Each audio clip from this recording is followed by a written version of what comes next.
So who are we to believe in all of this? Let's ask John Bolton, former ambassador to the UN and a Fox News contributor. Welcome back, Ambassador Bolton. Glad to be with you.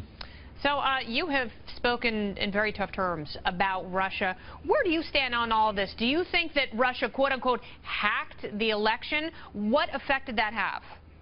Well, I don't think there's any question that Russia tried to meddle in the election. I don't know of anybody who's actually looked at the evidence, not just the conclusory reports, but the actual evidence that hasn't concluded that. And I think we're a little hyperthyroid about this phrase, hack the election. Yeah. If you had asked a year ago what that meant, nobody would have said it means only the specific act of voting and counting the votes on Election Day. The election means the whole thing. Yeah.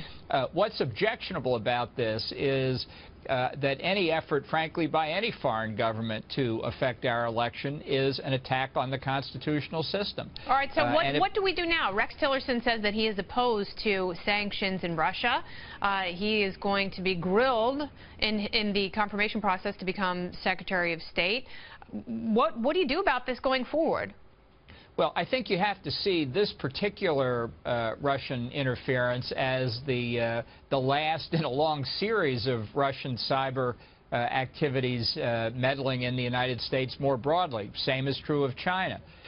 So this is a much more serious problem than the isolated question of what happened with respect to our election. And I think the principal reason Russia thinks it can get away with this sort of thing, or China, or Iran, or North Korea, is because for 8 years Barack Obama has done next to nothing. So I think in the cyber world, as in the real world, you need to create structures of deterrence that convince would-be perpetrators like Russia that it's going to cost them a lot more to engage in it than not engaging in it. So sanctions are fine. I don't think they're nearly enough. Yeah. Well, Hillary Clinton wanted Donald Trump to be her opponent. She wanted him to win the Republican nomination, and he did, and she lost. There are a lot of people who are saying that Vladimir Putin meddled in the election because he wanted Donald Trump to be president. Why does Putin want Trump to be president? How does it benefit them? I don't understand that at all, frankly. I don't get the logic. If I were an autocratic Russian ruler, I'd want a weak person like Hillary Clinton to be the American president. I think that we ought to try and hold two thoughts in our head at the same time. Number one, that Russia did try to meddle in the election through cyber space and through a variety of other methods. Point one. And point two, the Obama administration, the Democratic Party, the news media, I mean, I'm repeating myself, but they all want to spin Hillary's defeat as due to some exogenous factor. All right. Well, how do you feel about Julian Assange's comments that it was not a Russian actor who gave him the DNC intel?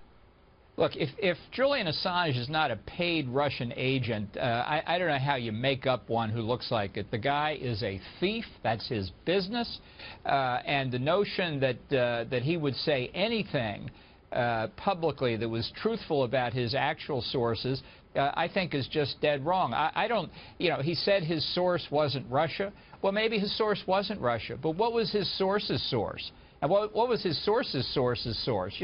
You can do this a lot of different ways. I think he's an enemy of America, and everything he says should be treated with suspicion. Ambassador Bolton, thank you very much for your insight. I always appreciate talking to you. Thank you. Very good.